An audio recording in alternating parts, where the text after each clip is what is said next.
नमस्कार, इस समाचार बुलेटिन में आप सभी का स्वागत है। मैं हूं निखिल सिंह और शुरुआत हेडलाइंस के साथ। अहमदाबाद में प्लेन क्रैश साइट पर पहुंचकर प्रधानमंत्री नरेंद्र मोदी ने ली हादसे की विस्तृत जानकारी। सिविल अस्पताल में घायलों से मिले। विमान हादसे में एकमात्र जीवित बचे यात्री विश्वास कुमार का लिया हालचाल।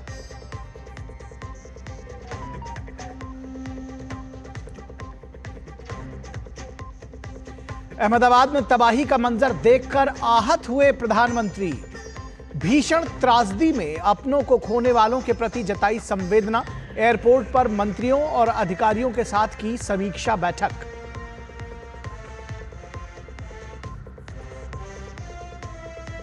पीएम मोदी ने गुजरात के पूर्व सीएम विजय भाई रूपाणी के परिवार के सदस्यों से की मुलाकात। निधन पर शोक जताते हुए कहा, यह कल्पना से परे है कि विजय भाई हमारे बीच नहीं है।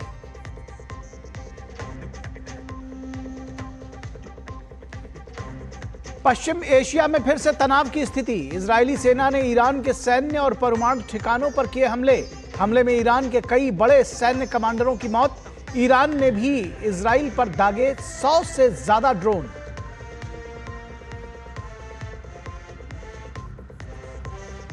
और विश्व टेस्ट चैंपियनशिप का फाइनल हुआ रोमांचक।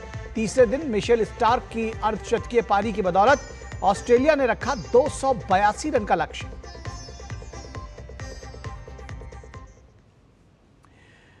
तो शुरुआत करते हैं। प्रधानमंत्री नरेंद्र मोदी ने अहमदाबाद विमान हादसे के दुर्घटना स्थल का जायजा लिया। पीएम मोदी ने अहमदाबाद सिविल अस्पताल जाकर घटना में एकमात्र जीवित बचे यात्री से भी मुलाकात की। पीएम ने हादसे की चपेट में आकर घायल हुए अन्य लोगों का भी हालचाल जाना। पीएम ने एक उच्च स्तरीय समीक्षा बैठक की अध्यक्षता भी की। अहमदाबाद विमान हादसे के बाद जमीनी हालात की जानकारी और स्थिति की समीक्षा के लिए प्रधानमंत्री नरेंद्र मोदी शुक्रवार को घटनास्थल पहुंचे। पीएम ने शीर्ष अधिकारियों से घटना की बारीकी से जानकारी ली। गुजरात के मुख्यमंत्री भूपेंद्र पटेल और केंद्रीय नागरिक उड्डयन मंत्री किंजरापू राम मोहन नायडू के साथ साथ शीर्ष अधिकारी भी वहां मौजूद रहे।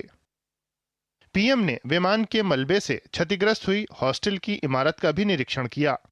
प्रधानमंत्री ने विमान हादसे में जीवित बचे एकमात्र यात्री विश्वास कुमार का भी हालचाल जाना। पीएम उनसे मिलने अहमदाबाद सिविल अस्पताल गए। सर ने पूछा कि कैसे हुआ, तो मैंने उसके बारे में बताया और सब हालचाल पूछा सब। विश्वास, अगर हम जानना चाहें कि आप थोड़ा सा बता पाएं कि ये हादसा कैसे हुआ था, क्योंकि ये एक बड़ा चमत्कार है जिस तरीके से आप वहाँ से इकलौते ऐसे शख्स हैं जो जिंदा बचे। वो मेरे नज़रों के सब सामने हुआ था। मेरे खुद को भी बिलीव नहीं होता कि मैं कैसे उसमें से जिंदा बाहर निकला, क्योंकि थोड़ा टाइम लिए कि तो मेरे को लगा था कि मैं भी मरने वाला हूँ, लेकिन जब मेरी आँख खुल गई, मैं देखा ना, तो मुझे लगा मैं जिंदा हूँ। तो मैंने ट्राई किया, जब मेरी सीट थे वो मेरी बेल्ट निकाला, मैंने वो ट्राई किया जहाँ से निकल सकता वहाँ से, तो मैं निकल गया वहाँ से। पीएम ने अहमदाबाद सिविल अस्पताल में अन्य घायलों से भी मुलाकात की। ये लोग विमान दुर्घटना की चपेट में आकर घायल हुए थे। पीएम ने इन सभी का हालचाल लिया। मेरे को बहुत अच्छा लगा, मन में बहुत अच्छा लगा। हमको मिलकर गए, हमारी चिंता बहुत करते हैं। नरेंद्र मोदी साहब को धन्यवाद। मैं जब 50 मिनट दूर था, जब पहले बड़ा सा धमाका हुआ और जो विमान का जो पेट्रोल होता है वो अग्नि मेरे सामने आई। मैं बाहर वहाँ पे रोड पे था, वहाँ पे रहता हूँ, तो क्या आवाज़ आया, धमाका हुआ ना, आवाज़ आया, आजू बाजू की पब्लिक बाहर निकली और चिल्लाने लगी और दौड़म दौड़ करने लगी थी। फिर मैंने विंडोज से बाहर देखा तो ऐसे एकदम बिल्डिंग गिरती हुई दिखी, तो मुझे पहले लगा अर्थक्वेक है, फिर बाद में ऊपर हमारे सूटकेस फटे तो हमें पता चला। अहमदाबाद सिविल अस्पताल में इलाज करा रहे अधिकतर घायलों की हालत खतरे से बाहर है। अस्पताल में इन्हें बेहतर उपचार से जुड़ी सभी सुविधाएं उपलब्ध कराई जा रही हैं। लोगों को इमीडिएटली सारवार दी गई और मैं कहूँगा कि ये लोग अभी जो आज है, कल जब दाखिल हुए थे उससे लेकर आज बेटर भी है, इम्प्रूव हो रहे हैं एंड दे आर प्रॉबेबली। एक पेशेंट हमारा अभी आईसीयू में है और बाकी के पेशेंट 6 पेशेंट बर्न्स वार्ड में हैं जिनको थोड़ा बहुत बर्न्स है, उसमें एक पेशेंट को ज़्यादा बर्न्स है। इस दोनों को छोड़ने के बाद बाकी सारे आउट ऑफ डेंजर है। प्रधानमंत्री ने अहमदाबाद हवाई अड्डे पर एक समीक्षा बैठक भी की। बैठक में मंत्री और शीर्ष अधिकारी शामिल हुए। पीएम ने इस दुखद हादसे के पीड़ितों के प्रति संवेदना व्यक्त की। नीरज के साथ ब्यूरो रिपोर्ट, डीडी न्यूज। हादसे और हालात की पूरी जानकारी लेने के बाद प्रधानमंत्री नरेंद्र मोदी ने एक्स पर पोस्ट किया। उन्होंने लिखा कि आज अहमदाबाद में दुर्घटना स्थल का दौरा किया। तबाही का मंजर दुखद है। अधिकारियों और टीमों से मुलाकात की जो घटना के बाद अथक परिश्रम कर रहे हैं।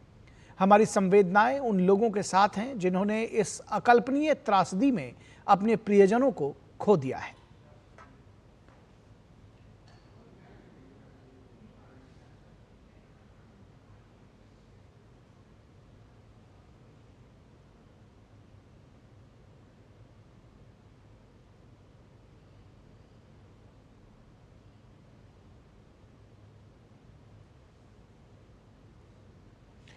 और अहमदाबाद विमान हादसे में गुजरात के पूर्व सीएम विजय भाई रूपाणी का निधन हो गया है। प्रधानमंत्री नरेंद्र मोदी ने विजय भाई रूपाणी के परिजनों से मुलाकात की। उन्होंने विजय भाई रूपाणी के निधन पर दुख जताते हुए कहा कि चुनौतीपूर्ण समय के दौरान हमने कंधे से कंधा मिलाकर साथ काम किया था।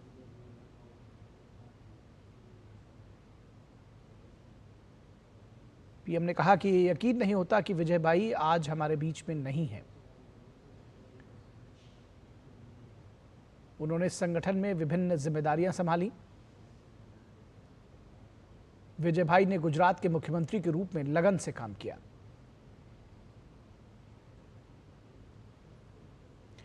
और गुजरात एटीएस ने अहमदाबाद में हुए भीषण विमान हादसे में एक महत्वपूर्ण प्रमाण बरामद किया है। टीम ने हादसे के स्थल से विमान का फ्लाइट डेटा रिकॉर्डर यानी डीवीआर बरामद कर लिया है।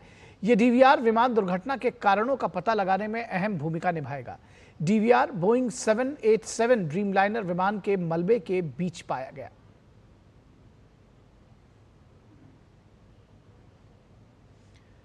तो डीवीआर यानी कि जो डेटा रिकॉर्डर होता है, वॉइस डेटा रिकॉर्डर, वो मिल गया है। और इसके बाद इस बात की उम्मीद जताई जा रही है कि विमान के जो हादसा हुआ है उसके कारणों की जांच तेज हो सकेगी और ये पता चल सकेगा कि आखिर क्या कुछ घटनाक्रम रहा और क्यों यह हादसा हुआ। ये पता लगाने में ये डीवीआर बेहद महत्वपूर्ण साबित होगी।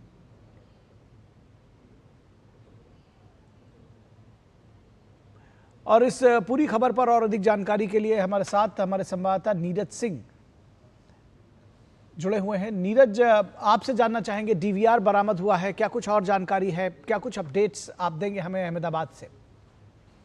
बिल्कुल, डीवीआर निकल बरामद हुआ है और डीवीआर से ये पता लग पाएगा इस प्लेन के अंदर जो भी कैमरे थे वो किस तरीके से काम कर रहे थे, किस तरह की एक्टिविटीज थी, चाहे हम प्लेन की इंटरनल जो हिस्से हैं उसकी बात करें या फिर जो कॉकपिट है वहां पर किस तरह की गतिविधियां चल रही थी। खासतौर से ये जो डीवीआर है इसमें डाटा वीडियो रिकॉर्डिंग की जो सुविधा है वो रहती है। इसमें प्लेन की किस तरह की थी, अंदर किस तरह की एक्टिविटीज चल रही थी, इसकी तमाम जो जानकारियां हैं वो डीवीआर से निश्चित तौर पर मिलेंगी। तो एक निष्कर्ष पर निकलने के लिए काफी महत्वपूर्ण ये कह सकते हैं कि सफलता है कि डीवीआर मिल गया। ब्लैक बॉक्स मिलने के बाद और भी ज्यादा स्थिति निश्चित क्लियर हो पाएगी, क्योंकि जब ब्लैक बॉक्स मिलेगा तो उसके अंदर जो डाटा होगा, खासतौर से कॉकपिट के अंदर जो डाटा है, जब प्लेन की स्पीड होती है, प्लेन का इंजन किस तरीके से काम कर रहा है, जो पायलट है वो किस तरीके से दिशा निर्देश दे रहा है, किस तरह से ऑपरेट कर रहा है, और जब मेडे की जब पायलट के द्वारा एक तरीके से एटीएस को ये कहा गया मेडे की बात की गई, तो उस समय प्लेन के कॉकपिट में क्या स्थिति थी उसके बारे में भी जो जानकारी है वो मिलेगी जब ब्लैक बॉक्स मिलेगा। तो निश्चित तौर पर हमारी जो जांच एजेंसियां बहुत तेजी के साथ काम कर रही हैं। आपने देखा कि प्रधानमंत्री भी आज पहुंचे घटना स्थल पर, प्रधानमंत्री गए हॉस्पिटल में, प्रधानमंत्री गए अधिकारियों के साथ एक समीक्षा बैठक प्रधानमंत्री ने की और स्पष्ट दिशा निर्देश दिए कि अंतर्राष्ट्रीय मानकों के अनुरूप जो जांच है वो की जाए। इसके साथ साथ ही जो घायल लोग हैं, क्योंकि प्लेन जब क्रैश किया था तो उसके आसपास भी रिहायशी इलाका था, और एक मेडिकल कॉलेज है, उसका हॉस्टल था, वहाँ पर जो स्टूडेंट है वो उस समय खाना खा रहे थे और उसमें कई सारे स्टूडेंट हताहत भी हुए, कई सारे स्टूडेंट घायल भी हुए, आसपास के रिहायशी इलाकों के लोग भी घायल हुए। तो उनका बेहतर इलाज किस तरीके से किया जाए, डॉक्टरों को दिशा निर्देश प्रधानमंत्री ने दिए हैं। इसके साथ ही जो यहाँ के अधिकारी हैं, खासतौर पर पुलिस के अधिकारी और सिविल अधिकारी और जिला सरकार, इनको ये कहा गया है कि जो भी लोग घायल हैं उनको इलाज में बेहतर से बेहतर सुविधाएं, बेहतर से बेहतर व्यवस्थाएं की जाए। इनके परिजन यहाँ पर आ रहे हैं, उनके लिए पर्याप्त इंतजाम किए जाए, उनको किसी तरह की जो परेशानी है वो ना उठानी पड़े। इसके साथ साथ ही उनको इधर से उधर भटकना ना पड़े। उनका डीएनए जो टेस्ट है वो जल्द से जल्द करा लिया जाए, उनको ज्यादा परेशान ना किया जाए। इसके साथ ही आपने देखा भी है कि अंतर्राष्ट्रीय जो यात्री थे वो भी प्लेन में थे, चाहे हम ब्रिटेन की बात करें, पुर्तगाल की बात करें, कनाडा की बात करें, तो वहां से डीएनए जो सैंपल है उसको कलेक्ट करने के लिए उनके परिजनों को एक तरीके से जानकारी दे दी गई है।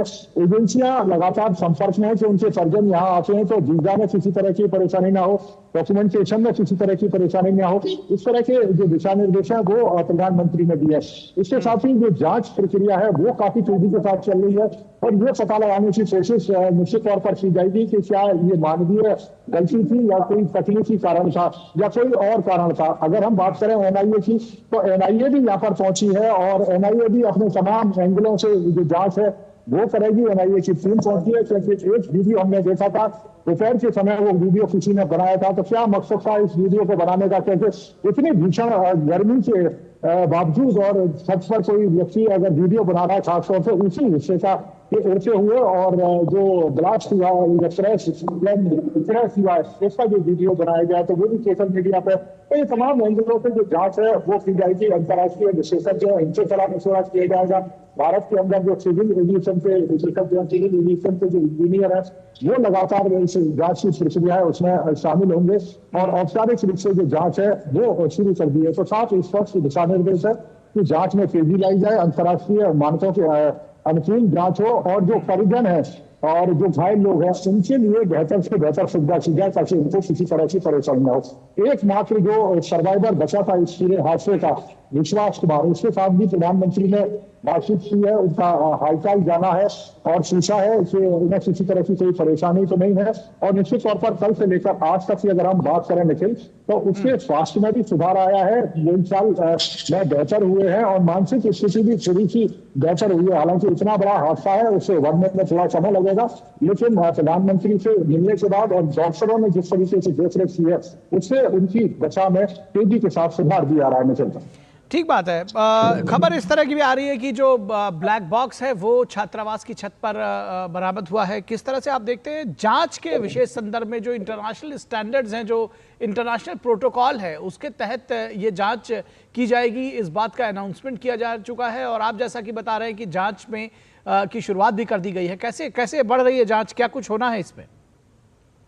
बिल्कुल जांच बढ़ रही है। इसको फॉरेंसिक जो एक्सपर्ट हैं, जो तमाम वहां से जो फॉरेंसिक जानकारियां हैं जो भी जुटा रहे हैं और आप देखें कि तमाम जानकारियों को जुटाने के बाद उनका एनालिसिस किया जाएगा।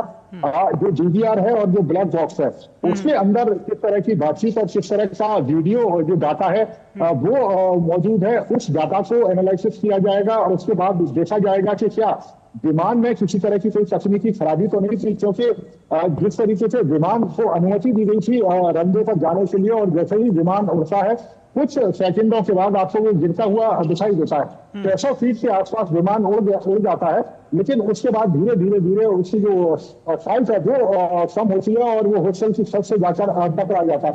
तो ये तमाम एंजिन है। जब ब्लैक बॉक्स और डीवीआर उनके डाटा को एनालिसिस किया जाएगा, एक्सपर्ट तमाम फॉरेंसिक जो मलबा है, विमान का मलबा है, उसकी फॉरेंसिक जांच करेंगे। उसके बाद इंजन की स्थिति देखी जाएगी, ये देखी जाएगी कि इंटरनल कम्युनिकेशन किस तरीके से काम कर रहा था, इंजन फेल हुआ है तो उसके पीछे क्या कारण बना, क्या इंजन सच एक तरीके से जब हम इंजन को स्टार्ट करते हैं, इंजन को एक तरीके से गति देते हैं तो क्या प्रॉपर तरीके से जो पावर है वो इंजन को मिली या नहीं मिली। तो ये तमाम चीजें हैं जो ब्लैक बॉक्स और डीवीआर और उसके अलावा जो डाटा एनालिसिस है और फॉरेंसिक जो जांच है, एक्सपर्ट अपनी जो अपनी राय रखेंगे, अपनी जांच करेंगे, तो उसके आधार पर ये निष्कर्ष निकलेगा कि आखिर इस हादसे का सारांश क्या है। लेकिन हाँ, इतना जरूर है, अंतर्राष्ट्रीय मानकों के अनुरूप ये जांच चल रही है और तमाम एक्सपर्ट हैं, इनसे राय भी दी जा रही है। हमारी जो एजेंसियां हैं वो तेजी के साथ काम भी कर रही है, सहयोग भी कर रही है और एक तरीके से सामूहिक तरीके से इस जांच को तेजी के साथ आगे बढ़ाया जा रहा है।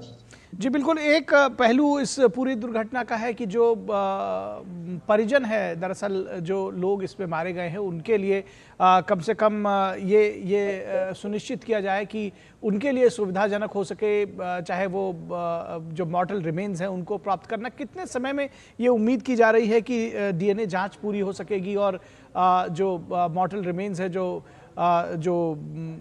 बॉडी है, वो लोगों को मिल सकेगी?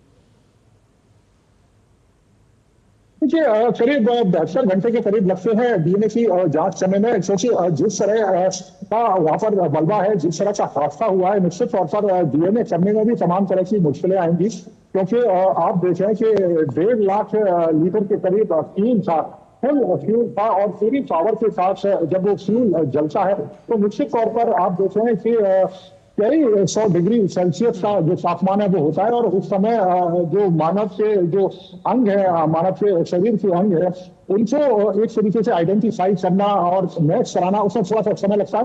लेकिन आप देखें कि यहाँ फॉरेंसिक जो सुविधा है वो मौजूद है अहमदाबाद के अंदर ही।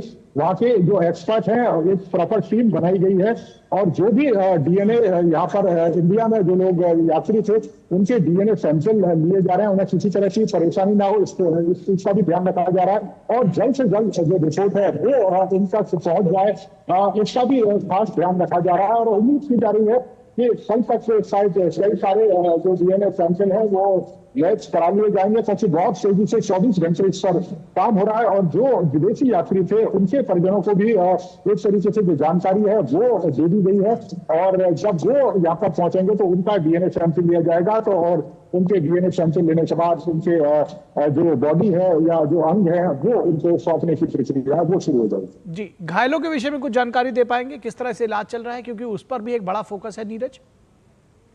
देखिए, बिल्कुल सिविल हॉस्पिटल में प्रधानमंत्री पहुंचे थे निखिल, और आपको मैं बता दूं कि सिविल हॉस्पिटल में करीब 80 से करीब जो लोग हैं वो घायल वहां पर मौजूद है। और अच्छी खबर या अच्छी बात यह है कि ज्यादातर जो खतरे के निशान या कहें कि हम खतरे से ऊपर है, क्योंकि उन्हें किसी तरह का खतरा नहीं है। और डॉक्टरों का ये कहना है कि जो तमाम यहाँ पर मरीज और खासतौर से जो घायल यहाँ पर मौजूद है अस्पताल के अंदर, उनमें 30 के करीब ऐसे हैं जो धीरे धीरे स्वस्थ हो रहे हैं और उनकी जो स्थिति है पहले से बेहतर हो रही है। लेकिन दो जरूर है क्रिटिकल बने हुए, लेकिन वो भी हम ये कह सकते हैं कि खतरे से बाहर की स्थिति में है और उनका बेहतर जो इलाज है वो किया जा रहा है। क्योंकि प्रधानमंत्री ने डॉक्टरों से भी वहां पर बात की थी और ये सुनिश्चित किया था कि यहाँ पर जितने भी लोग भर्ती है, घायल लोग भर्ती है, उनका प्रॉपर इलाज किया जाए, उनको बेहतर जो चिकित्सा है वो दी जाए। इसके अलावा कई सारे जो लोग हैं जिनको बर्न इंजरी हुई थी, तो उसके लिए भी एक विशेष तरह के जो वार्ड है वो बनाए गए हैं और वहाँ पर तमाम सुविधाओं का खास ध्यान रखा जा रहा है। उम्मीद की जा रही है आने वाले 1-2 दिन में कुछ एक लोग जो अस्पताल से उनको छुट्टी मिल जाएगी और बाकी जो लोग थोड़े से गंभीर रूप से घायल हैं उनको भी जल्द स्वास्थ्य लाभ मिलेगा। ठीक बात है, चलिए बहुत शुक्रिया इस तमाम बातचीत और जानकारी के लिए। हम ताज़ा अपडेट्स के लिए आपके पास आते रहेंगे। बहुत शुक्रिया नीरज।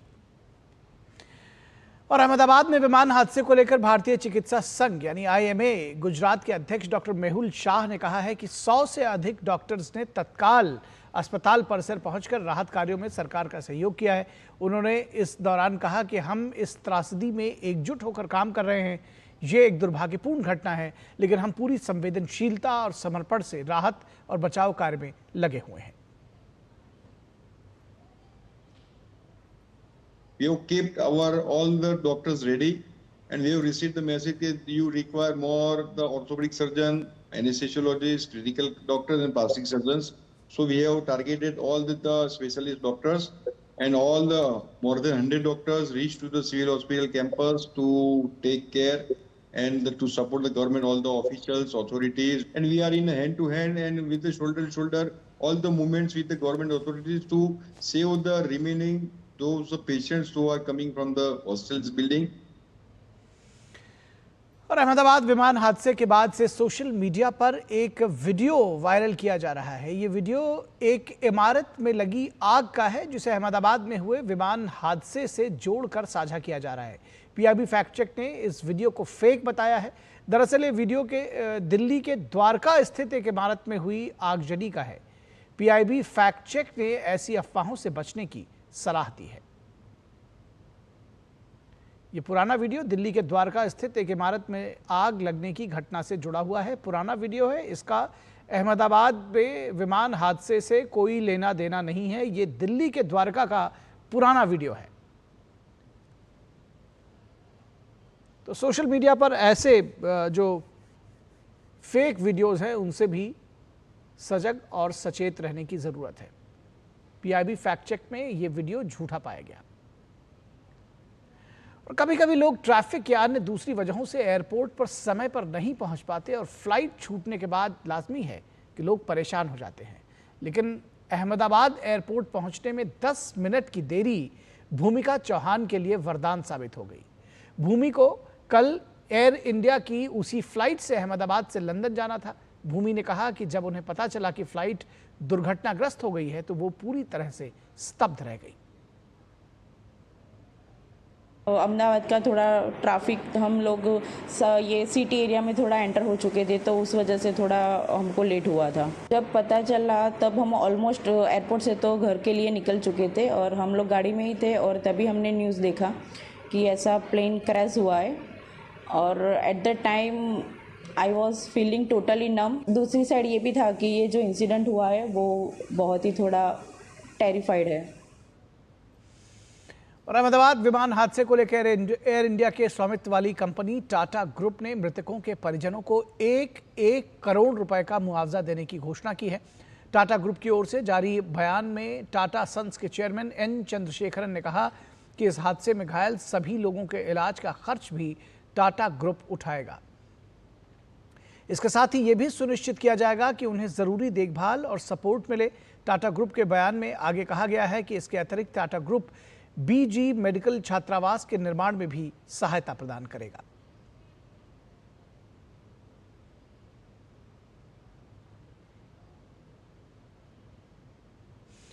और अहमदाबाद विमान हादसे के बाद बोइंग के सीईओ केली आर्ट्सबर्ग ने कहा है कि हम एयर इंडिया फ्लाइट 171 में सवार यात्रियों और चालक दल के सदस्यों के प्रियजनों के साथ साथ अहमदाबाद में प्रभावित सभी लोगों के प्रति गहरी संवेदना व्यक्त करते हैं।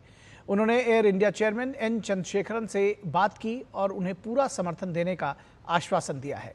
उन्होंने कहा कि बोइंग भारत की एयरक्राफ्ट एक्सीडेंट इन्वेस्टिगेशन ब्यूरो के नेतृत्व में जांच में सहयोग करने के लिए पूरी तरह से तैयार है।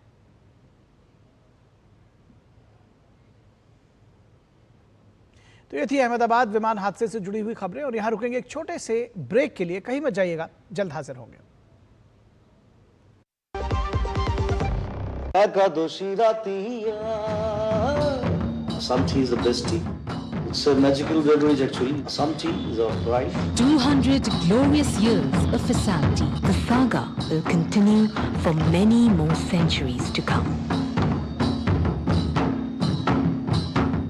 LIC लाया है unit linked insurance plan index plus. जीवन बीमा पाइए और निफ्टी स्टॉक्स के साथ अपने मार्केट रिटर्न्स को तेजी से बढ़ाइए। इस अट्रैक्टिव कॉम्बिनेशन के साथ अपना कल सुरक्षित कीजिए। सिर्फ 2500 रुपए मंथली प्रीमियम से शुरुआत कीजिए। आज ही LICindia.in पर जाएं।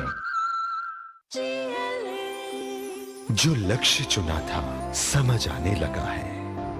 GLA यूनिवर्सिटी, उच्च लक्ष्य की निश्चित प्राप्ति। स्वागत है आपका ब्रेक के बाद। और पश्चिम एशिया में तनाव खतरनाक मोड़ पर पहुंच गया है। इजराइल ने शुक्रवार को ईरान के सैन्य और परमाणु ठिकानों पर व्यापक हमले किए। राजधानी तेहरान समेत कई रणनीतिक स्थानों को निशाना बनाया गया। इजराइल ने कहा है कि उसने तेहरान को परमाणु हथियार बनाने से रोकने के लिए अपने अभियान की शुरुआत की। इस बीच ईरान ने पुष्टि की है कि इन हमलों में उसके रेवोल्यूशनरी गार्ड्स के कई शीर्ष सैन्य कमांडर और परमाणु वैज्ञानिक मारे गए हैं, जिससे तेहरान की रक्षा और परमाणु कमान को गहरा झटका लगा है। आईडीएफ ने दावा किया है कि उसने तेहरान पर किए गए व्यापक हवाई हमलों में ईरान के 3 सबसे वरिष्ठ सैन्य कमांडरों को मार गिराया है, जिसमें ईरानी सशस्त्र बल के chief of staff Mohammad Hossein Bagheri, Islamic Revolutionary Guards Corps के commander Hossein Salami, Khatam al Anbiya के commander Gholam Ali Rashid commander शामिल हैं। यह कार्रवाई ऑपरेशन राइजिंग लायन के तहत अंजाम दी गई है। हमला नतंज और खोंडाब जैसे संवेदनशील परमाणु प्रतिष्ठानों पर भी हुआ। इजरायली सेना ने दावा किया है कि ईरान ने हमलों के तुरंत बाद करीब 100 सशस्त्र ड्रोन इजराइल की ओर दागे, जिसमें उसने अधिकांश ड्रोन्स को इंटरसेप्ट कर दिया। ईरान के सर्वोच्च नेता आयतुल्ला अली खामेनेई ने इसे जघन्य अपराध बताया और कहा कि इजराइल को कठोर सजा के लिए तैयार रहना चाहिए। जबकि दूसरी तरफ इजरायली प्रधानमंत्री बेंजामिन नेतन्याहू ने कहा कि हम राष्ट्र की सुरक्षा के लिए हर जरूरी कदम उठाएंगे। यह सैन्य अभियान तब तक जारी रहेगा जब तक हमारे लोग सुरक्षित नहीं हो जाते। वहीं अमेरिका के विदेश मंत्री मार्को रूबियो ने स्पष्ट किया है कि इन हमलों में अमेरिका की कोई भूमिका नहीं है। इसके साथ ही ईरान को चेताया है कि वो क्षेत्र में अमेरिकी ठिकानों को निशाना न बनाए।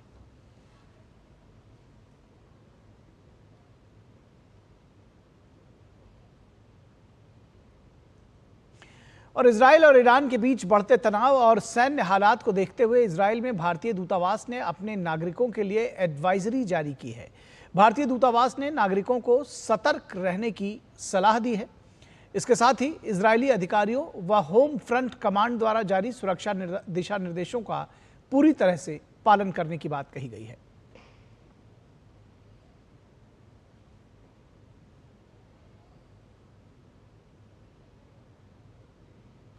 वहीं ईरान के लिए भी वर्तमान स्थिति को देखते हुए भारतीय दूतावास ने ईरान में रहने वाले भारतीय नागरिकों के लिए एक एडवाइजरी जारी की है।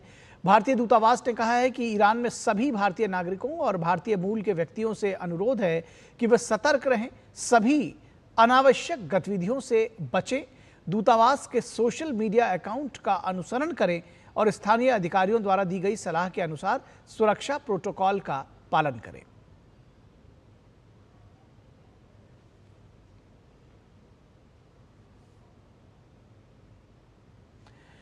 और इजराइल और ईरान के बीच उभरती स्थिति पर भारत ने दोनों पक्षों से बातचीत और कूटनीतिक चैनलों के जरिए मसले हल करने को कहा है। विदेश मंत्रालय ने बयान जारी कर कहा है कि हम ईरान और इजराइल के बीच हाल में हुए घटनाक्रमों से बेहद चिंतित हैं। हम परमाणु स्थलों पर हमलों से संबंधित रिपोर्ट सहित उभरती स्थिति पर बारीकी से नजर रख रहे हैं। भारत दोनों पक्षों से किसी भी तरह के आक्रामक कदम से बचने का आग्रह करता है। तनाव की स्थिति को कम करने और अंतर्निहित मुद्दों को हल करने के लिए बातचीत और कूटनीति के मौजूदा चैनल्स का उपयोग किया जाना चाहिए। भारत के दोनों देशों के साथ घनिष्ठ और मैत्रीपूर्ण संबंध हैं और वो हर संभव सहायता देने के लिए तैयार है।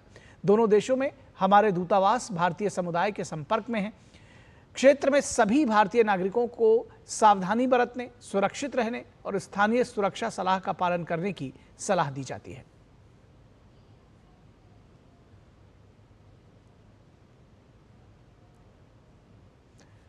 तो विदेश मंत्रालय ने जो बयान जारी किया है उसमें साफ तौर पर कहा है कि भारत इस पूरे घटनाक्रम पर नज़र रखे हुए है। भारतीय जो नागरिक हैं दोनों देशों में, उनके लिए एडवाइजरी जारी की गई है और भारत ने सीधे तौर पर भारत जो नागरिक हैं उनसे कहा गया है कि जो एडवाइजरी जारी की गई है उसका पालन करें। साथ ही साथ भारत ने हमारे साथ इस पूरी खबर पर बातचीत करने के लिए हमारे संवाददाता CS जोशी जुड़े हुए हैं। चंद्रशेखर जोशी, चंद्रशेखर, किस तरह से इस पूरे घटनाक्रम को देख रहे हैं? भारत का जो स्टैंड है उसको कैसे देखते हैं?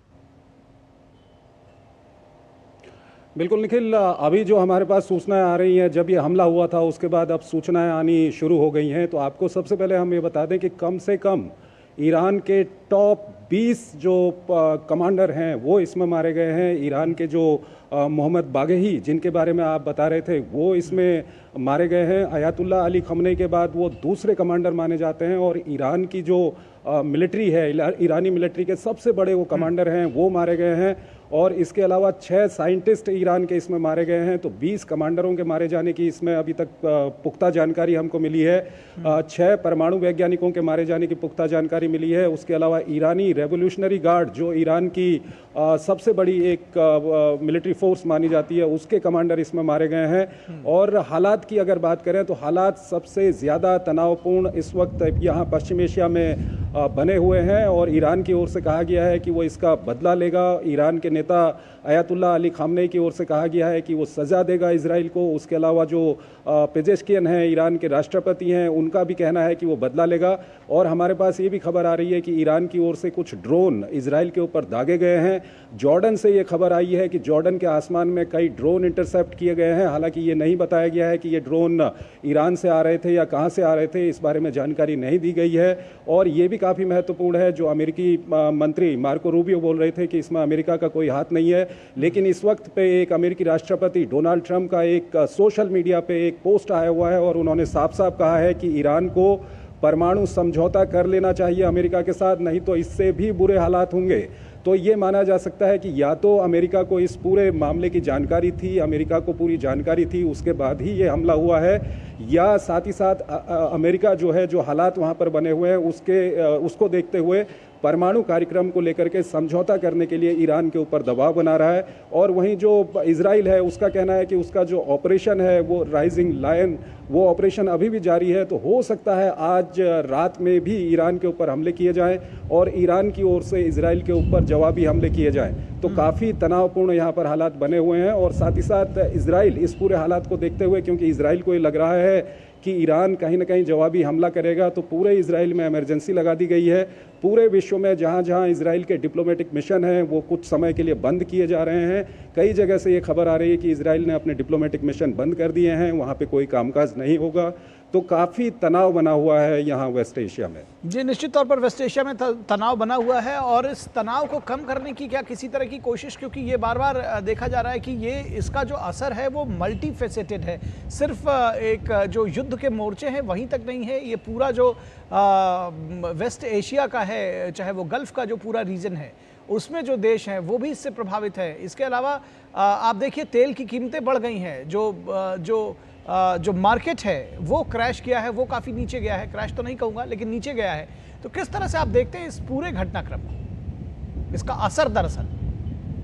देखिए, इस तनाव को ख़त्म करने की इस वक्त कोई कोशिश नहीं हो रही है। आपको हम बताएं तो कहीं ना कहीं जो विभिन्न देशों की ओर से जो प्रतिक्रियाएं आ रही हैं, खाड़ी के देश हैं जिसमें कतर है, सऊदी अरब है, अन्य देश हैं, इनका कहना है कि कहीं ना कहीं जो इजराइल का ये कदम था ये उकसाने वाला कदम है।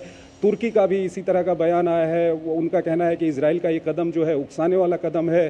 रूस का, चीन का बयान आया है, भारत का भी बयान आया है कि आप आपस में बातचीत कीजिए, मसले को सुलझाइए। लेकिन अभी इस वक्त पे अमेरिकी राष्ट्रपति डोनाल्ड ट्रंप की ओर से जो सोशल मीडिया पे पोस्ट आया है, ये अपने आप में बहुत कुछ कहता है। उनका ये साफ कहना है कि ईरान अमेरिका के साथ परमाणु समझौता करे और नहीं तो हालात और ख़राब होंगे, और लोग मारे जाएंगे, और हमले होंगे। तो इससे माना जा सकता है कि ये स्थिति अभी कहीं संभल नहीं रही है। ये स्थिति आप देखेंगे कि अभी और ये स्थिति बिगड़ सकती है। इजराइल की हम बात करें तो इजराइल पूरी तरह से वॉर मोड में है। इजराइल लेबनान में हमला करता है, इजराइल उसके अलावा यमन में इजराइल हमला कर रहा है, सीरिया में इजराइल हमला कर रहा है, और अब ईरान में भी इजराइल ने हमले शुरू कर दिए हैं। तो ये स्थिति काफ़ी यहाँ पर बिगड़ चुकी है। निखिल जी, ये जो पूरा प्रकरण हुआ इसके बाद आपने देखा होगा ये 1 साल पहले जिस तरह से इजराइल पर हमला हुआ था, और इजराइल ने उस दौरान ये कहा था कि हम वक्त का इंतज़ार करेंगे और सही वक्त पर हमला इसका जवाब देंगे। तो क्या ये सही वक्त है इस लिहाज से भी कि अब शायद यूरोप और अमेरिका उसके साथ खड़े नजर आएंगे? देखिए, अभी जो ये इजराइल की ओर से हमला किया गया है, इसमें कहीं ना कहीं कारण बताया गया है कि ईरान परमाणु बम बनाने के बिल्कुल करीब पहुंच गया है। जैसा कि आप जानते हैं कि एक तरफ अमेरिका और ईरान के बीच में बातचीत हो रही है परमाणु कार्यक्रम को लेकर के, लेकिन उसका कोई हल नहीं निकल रहा है। अमेरिका की ओर से बार बार कहा गया कि ईरान जो है अपना परमाणु संवर्धन कम करे, अपने यूरेनियम इनरिचमेंट को जो है वो कम करे। हालांकि अमेरिका की ओर से ये भी कहा गया है कि ईरान अपने यहाँ कोई किसी तरह का यूरेनियम इनरिचमेंट नहीं कर सकता। उसको अगर अपने सिविल न्यूक्लियर कार्यक्रम के लिए यूरेनियम चाहिए तो उसको बाहर से आयात करना पड़ेगा। तो कहीं ना कहीं अमेरिका ने ये साफ कर दिया है कि ईरान अपने यहाँ कोई परमाणु कार्यक्रम नहीं चला सकता है।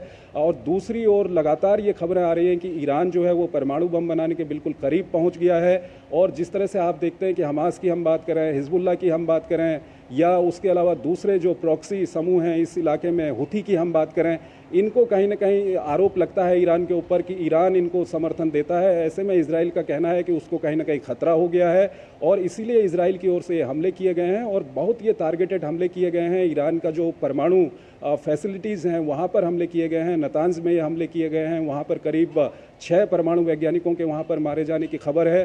तो ईरान का इस वक्त पे इस हमले के पीछे कारण ये बताया जा रहा है इजराइल की ओर से कि ईरान परमाणु बम बनाने के बहुत करीब पहुंच गया है और परमाणु कार्यक्रम को लेकर के जो अमेरिका और ईरान के बीच में बातचीत हो रही है वो कहीं सफल नहीं हो रही है। और प्रेसिडेंट ट्रंप की ओर से जो सोशल मीडिया में पोस्ट आया है उसमें कहा गया है कि ईरान परमाणु समझौता करे, नहीं तो और हमले वहाँ पर किए जाएंगे। तो इससे माना जा सकता है कि ये कहीं ना कहीं ईरान को परमाणु कार्यक्रम में आगे बढ़ने से रोकना है और इजराइल को कहीं ना कहीं लगता है कि इस इलाके में अगर ईरान परमाणु ताकत बन जाता है, परमाणु बम बना लेता है, तो सबसे बड़ा खतरा इजराइल के लिए है। इसीलिए ये हमले किए गए हैं। और इजराइल की ओर से ये भी कहा गया है कि ये जो ऑपरेशन है, ये जो हमला किया गया है, ये हमले अभी रुकने वाले नहीं है। तो हम देखेंगे कि हो सकता है ये हमले आगे भी इस तरह के हमले किए जाएं। और दूसरी ओर ईरान की ओर से कहा गया है कि वो पूरा बदला लेगा। ईरान के जो सुप्रीम कमांडर हैं आयतुल्लाह अल खामेनेई, उनका कहना है कि सज़ा दी जाएगी इजराइल को।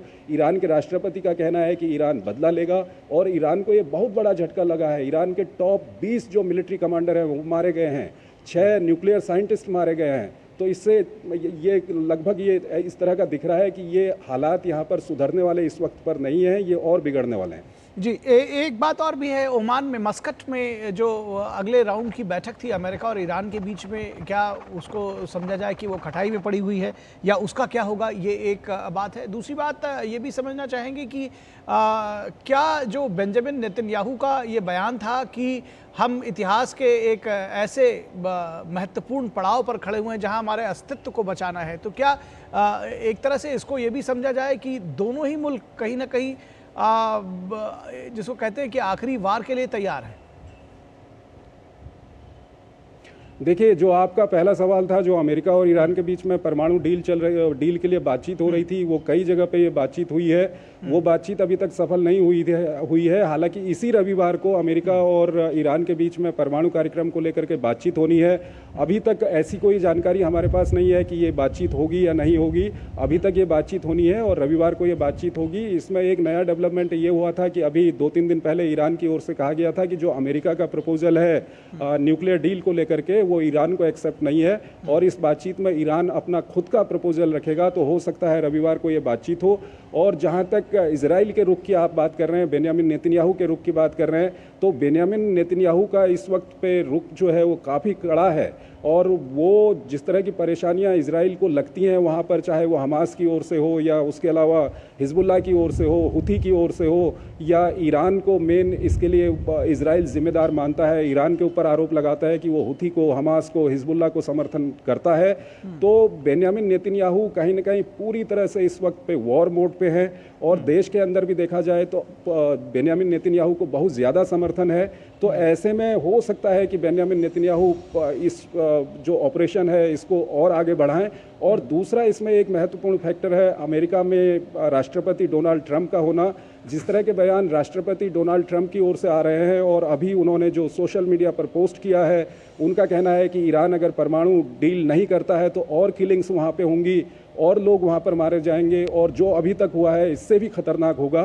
तो इससे ये माना जा सकता है कि कहीं ना कहीं बेंयामिन नेतन्याहू पूरी तरह से अब मूड बना चुके हैं कि वो आगे बढ़ने वाले हैं। और कहीं ना कहीं इजराइल की अगर जो उनकी देश की राजनीति है उसमें भी हम देखें तो इजराइल की राजनीति में जो दूर दक्षिणपंथी गुट है जिसका समर्थन है बेंयामिन नेतन्याहू की सरकार को, अगर वो समर्थन वापस ले लेगा तो इनकी सरकार गिर सकती है वहाँ पर। और जो दक्षिणपंथी दूर दक्षिणपंथी गुट है वो कहीं ना कहीं पूरी तरह से चाहता है कि इजराइल इन मामलों में आगे बढ़े। तो ऐसे में तो यही लगता है कि इस वक्त पे मामला सुलझने वाला नहीं है।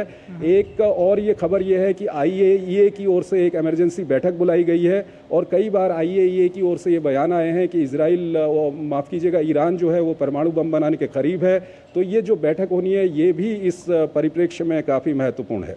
निश्चित तौर पर महत्वपूर्ण है। एक बात और महत्वपूर्ण है चंद्रशेखर की, सभी मुल्क खासतौर पर जो चाहे वो जापान हो, भारत हो, या वो सारे मुल्क जो इस गल्फ कंट्रीज से जो तेल लेते हैं, और ऐसे में ऑयल और गैस एक बड़ी चुनौती बना है, और ख़ास तौर पर पूरी दुनिया के लिए, सिर्फ हमारे रीजन में नहीं। तो ऐसे में किस तरह से आप देखते हैं कि ये इसको भी मेंटेन रखना, ऑयल प्राइसेस को, क्रूड के प्राइसेस को मेंटेन रखना, ये भी अमेरिका और जो दूसरे देश हैं वहाँ गल्फ के, उनके लिए भी चुनौती है? देखिए, पश्चिम एशिया में जब जब तनाव बढ़ता है, चाहे हम खाड़ी युद्ध की बात करें या उसके बाद भी हमने तनाव देखा है, तब तब इसका सीधा जो फ़र्क है वो तेल के मूल्यों पर पड़ता है। और इस वक्त पे जो तनाव बढ़ चुका है, कहीं ना कहीं इजराइल और ईरान आमने सामने हैं, लेकिन जो आसपास के देश हैं वहाँ भी इस वक्त स्थिति इस तनाव को लेकर के थोड़ा सा स्थिर नहीं है। तो ऐसे में बिल्कुल इसका फ़र्क कच्चे तेल के उत्पाद पर, कच्चे तेल की कीमतों पर इसका फ़र्क पड़ेगा और पूरी दुनिया में इसका असर देखा जाएगा। और अगर हम पश्चिम एशिया में देखें तो जिस तरह की राजनीति यहाँ पर है, उसमें आप देखिए कि चाहे हम कतार की बात करें, सऊदी अरबिया की बात करें, UAE की बात करें, बहरीन की बात करें या दूसरे देशों की बात करें, और वो कहीं ना कहीं चाहते हैं कि ये इजराइल की ओर से जो ये कदम उठाया गया है ये कहीं ना कहीं उकसाने वाला कदम है, तो वो इजराइल के खिलाफ खड़े हैं। वहीं आप चीन को देखिए, रूस को देखिए, भारत को देखिए, ये कहते हैं कि भाई ईरान और इजराइल आपस में बातचीत करें, मामले को सुलझाएं। लेकिन अमेरिका का जिस तरह का यहाँ पर रुख आ रहा है, इससे तो अब यही लगता है कि ये मामला इतनी जल्दी सुलझने वाला नहीं है और इसका सीधा का सीधा असर कच्चे तेल की कीमतों पर पड़ेगा। निश्चित तौर पर कच्चे तेल की कीमतों पर पड़ेगा। तो ये और एक आखिरी सवाल मैं आपसे जानना चाहूँगा, जो ईरान में और इजराइल में जो भारत के नागरिक हैं उनकी सुरक्षा, थोड़ा सा चिंता सभी को है शायद भारत में जो लोग हैं, किस तरह की एडवाइजरी जारी की गई है, क्या कुछ उनके सुरक्षा के इंतजाम है, क्या किस तरह से देख रहे हैं?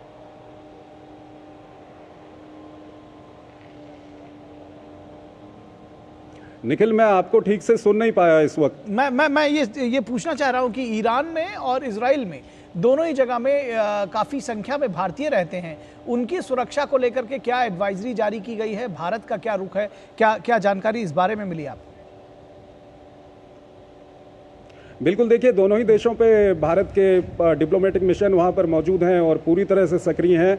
आपने देखा है कि हाल के वर्षों में चाहे हम यमन की बात करें या दूसरे देशों की बात करें, जहाँ जहाँ इस तरह से तनाव बढ़ता है तो वहाँ पर जो भारत के डिप्लोमेटिक मिशन हैं वो सक्रिय हो जाते हैं और इन इलाकों में जो भारतीय होते हैं उनके कॉन्टैक्ट नंबर और वो कहाँ पर हैं, ये डिप्लोमेटिक मिशन जो होते हैं उनको जानकारी होती है, तो ये अपने लोगों को वहाँ पर सतर्क करते हैं। और इस मामले में भी यही हो रहा है, चाहे हम ईरान की बात करें या इजराइल की बात करें, दोनों ही जगहों पर जो भारतीय हैं वो उनको सतर्क किया गया है, उनसे कहा गया है कि वो सुरक्षित रहें, सतर्क रहें। तो ये भी इस वक्त पे काफ़ी महत्वपूर्ण है। निखिल जी, निश्चित तौर पर महत्वपूर्ण है। इस पूरे घटनाक्रम पर नज़र बनाए रखिए, लगातार चीज़ें डेवलप हो रही है। हालांकि मैं एक और चलते एक सवाल पूछना चाहूँगा कि ये भी खबर आ रही है कि इजराइल की तरफ से सेकेंड राउंड ऑफ अटैक भी किया गया है, क्या इस तरह की भी जानकारी कुछ मिल पाई है? देखिए, इस तरह की अभी कोई पुख्ता जानकारी हमारे पास नहीं है। हालांकि इस तरह की जानकारी थी कि अब से 3-4 घंटे पहले जॉर्डन के आसमान में कुछ ड्रोन देखे गए थे और जॉर्डन ने उसको इंटरसेप्ट किए थे। हालांकि ये नहीं बताया था कि ये ड्रोन कहाँ से आ रहे हैं, लेकिन जो इजराइल की ओर से, चाहे इजराइल का डिफेंस डिपार्टमेंट हो या इजरायली डिफेंस मिनिस्ट्री हो, उनके ओर से ये कहा गया है कि ये जो ऑपरेशन इन्होंने कल शुरू किया है, इस ऑपरेशन ये अभी ख़त्म नहीं हुआ है, ऑपरेशन आगे भी जारी रहेगा। और साथ ही साथ ईरान की ओर से, क्योंकि ईरान को बहुत बड़ा नुकसान हुआ है इसमें, ईरान के टॉप 20 मिलिट्री कमांडर मारे गए हैं। अगर आप उसको ईरान के परिप्रेक्ष्य में देखें तो पूरे ईरान में, तेहरान में जगह जगह पे प्रदर्शन हो रहे हैं इजराइल के खिलाफ पे। और जो इसमें एक कमांडर मारे गए हैं वो तो इतने टॉप लेवल के कमांडर हैं कि जो खामनेई हैं, जो सुप्रीम लीडर हैं, उसके बाद उनका नंबर आता है। 6 न्यूक्लियर साइंटिस्ट इसमें मारे गए हैं। तो ईरान को भी बहुत बड़ा झटका लगा है। ऐसे में ईरान भी कहता है कि वो इसका जवाबी हमला करेगा और शुरुआती खबर हमारे पास ये है कि ईरान की ओर से इजराइल के ऊपर में ड्रोन दागे गए हैं।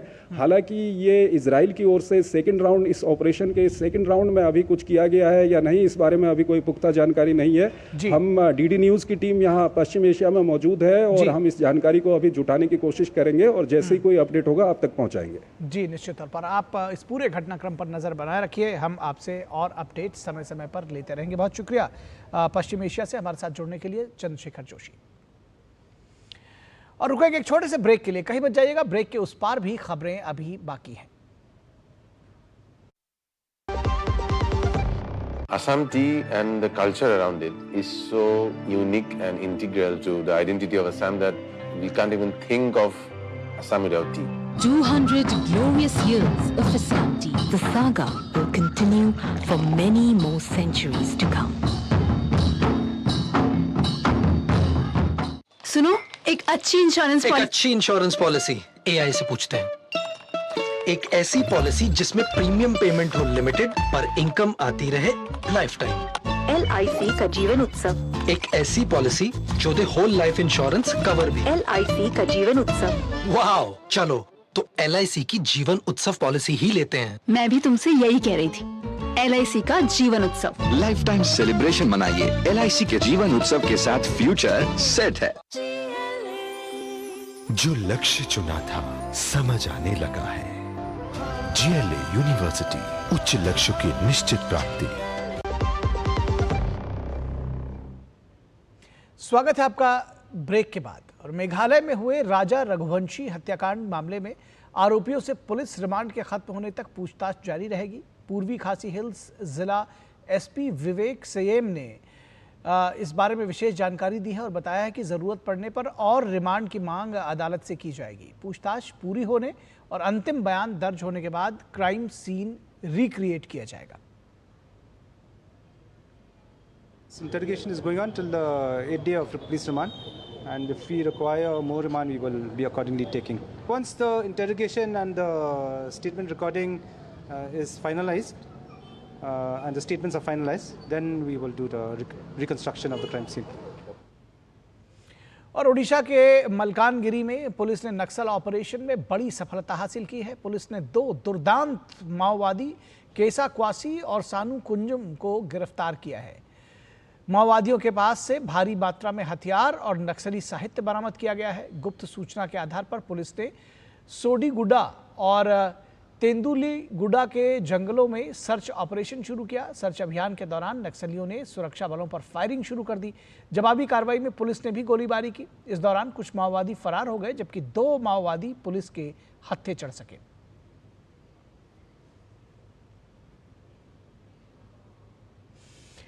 और जम्मू कश्मीर के उपराज्यपाल मनोज सिन्हा ने 3 जुलाई से शुरू होने वाली श्री अमरनाथ जी की यात्रा से पहले राजभवन में उच्च स्तरीय समीक्षा बैठक की। बैठक में सुरक्षा, स्वास्थ्य, आधारभूत संरचना और तीर्थयात्रियों की सुविधाओं से जुड़े इंतजामों की विस्तृत समीक्षा की गई।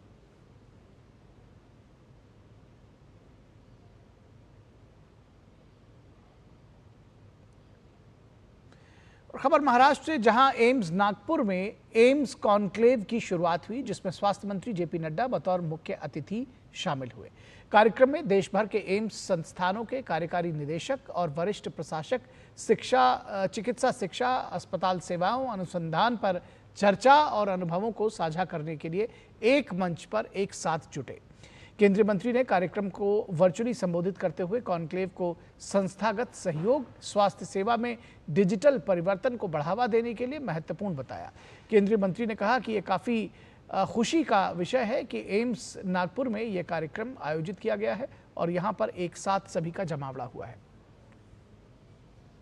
Each All India Institute of Medical Sciences established as an institute of national importance integrates advanced clinical care, high quality medical education, and research and excellence. Every AIIMS serves as a center of healthcare innovation and learning, delivering equitable, affordable, and evidence-based healthcare services.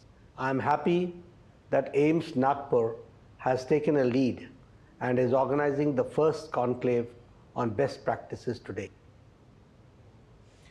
और खबर बिहार से, जहां मुख्यमंत्री नीतीश कुमार ने सामाजिक सुरक्षा pension योजना एवं मुख्यमंत्री कन्या उत्थान योजना के लाभार्थियों के खाते में 271 करोड़ 15 लाख रुपए की राशि भेजी है। इस अवसर पर उप मुख्यमंत्री सम्राट चौधरी, समाज कल्याण विभाग के मंत्री मदन साहनी समेत कई नेता मौजूद रहे। आज के इस कार्यक्रम में 5 सामाजिक सुरक्षा पेंशन योजना के कुल 61,29,548 लाभार्थियों को 254 करोड़ 45 लाख 5,900 रुपए और मुख्यमंत्री कन्या उत्थान योजना के 85,556 लाभार्थियों को 16 करोड़ 70 लाख 33,000 रुपए की राशि हस्तांतरित की गई। इस तरह कुल 62,15,104 लाभार्थियों को कुल 271 करोड़ 15 लाख 38,900 रुपए की राशि डीबीटी के माध्यम से हस्तांतरित की गई।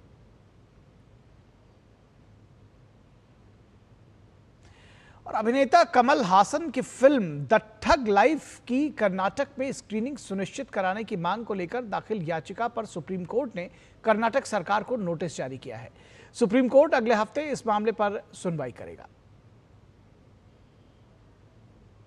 दरअसल द ठग लाइफ को कर्नाटक में रोकने की कोशिश की गई कुछ लोगों के द्वारा, और याचिकाकर्ता एम महेश रेड्डी ने जो सुप्रीम कोर्ट में अपनी याचिका लगाई उसमें फिल्म की स्क्रीनिंग का विरोध करने वाले संगठनों की धमकियों को देखते हुए सिनेमाघरों को सुरक्षा देने की मांग की है। याचिका में कहा गया है कि असामाजिक तत्वों की तरफ से खुलेआम धमकियां मिल रही हैं कि अगर तमिल फिल्म दिखाई गई तो थिएटरों में आग लगा दी जाएगी। राज्य सरकार अराजक तत्वों पर कोई कार्रवाई नहीं कर रही है। दरअसल फिल्म के ऑडियो लॉन्च के दौरान अभिनेता कमल हासन ने एक बयान दिया था कि कन्नड़ भाषा तमिल से उत्पन्न हुई है। इस टिप्पणी ने कर्नाटक में व्यापक विरोध का जन्म दिया। कई संगठनों ने इसे अपमानजनक करार दिया, जिसके बाद राज्य में फिल्म की रिलीज को लेकर विरोध शुरू हो गया। और भारत और मंगोलिया के बीच 17वां संयुक्त सैन्य अभ्यास मंगोलिया की राजधानी उलान बटोर में चल रहा है। इस सैन्य अभ्यास को नोमैडिक एलिफेंट 2025 का नाम दिया गया है। इस अभ्यास में अर्ध शहरी और पर्वतीय क्षेत्रों में गैर पारंपरिक अभियान चलाने पर ध्यान केंद्रित किया गया है। भारत और मंगोलिया के बीच गहरी साझेदारी को दर्शाते हुए इस अभ्यास ने क्षेत्रीय शांति, स्थिरता और सैन्य सहयोग के प्रति साझा प्रतिबद्धता को रेखांकित किया। 31 मई से शुरू हुए अभ्यास का आज समापन हुआ है।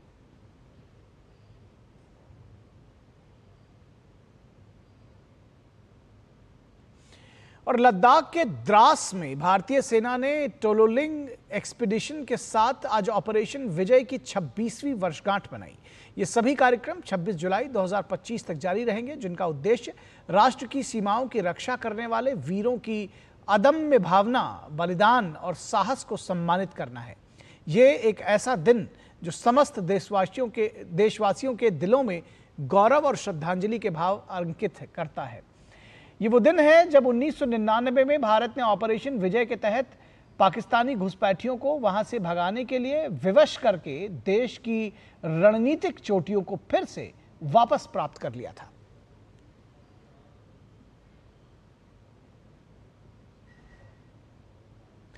और डिफेंडिंग चैंपियन ऑस्ट्रेलिया ने वर्ल्ड टेस्ट चैंपियनशिप के फाइनल में साउथ अफ्रीका को जीत के लिए 282 रन का लक्ष्य दिया है। शुक्रवार को मुकाबले में तीसरे दिन ऑस्ट्रेलियाई टीम दूसरी पारी में 207 रन पर ऑल आउट हो गई। ऑस्ट्रेलिया को पहली पारी में 74 रनों की बढ़त मिली थी। लॉर्ड्स स्टेडियम में चल रहे मुकाबले में ऑस्ट्रेलिया ने 8 विकेट गंवाकर 144 के स्कोर से आगे खेलना शुरू किया। मिचेल स्टार्क 58 रन बनाकर नाबाद लौटे। उन्होंने 10वें विकेट के लिए जॉश हेजलवुड के साथ 59 रन की पारी की साझेदारी की। दरअसल एलेक्स कैरी ने 43 रन और मार्नस लाबुशेन ने 22 रन बनाए। साउथ अफ्रीका की ओर से कागिसो रबाडा ने 4, लुंगी एनिगिडा ने को 3 विकेट मिले। मार्को यानसन, वियान मुल्डर और एडन मार्करम को 1-1 विकेट मिला। पहली पारी में ऑस्ट्रेलिया ने 212 और साउथ अफ्रीका ने 138 रन बनाए। इससे पहले दक्षिण अफ्रीका की टीम अपनी पहली पारी में सिर्फ 138 रन पर ढेर हो गई। ऑस्ट्रेलिया के लिए कप्तान पैट कमिंस ने 28 रन देकर 6 विकेट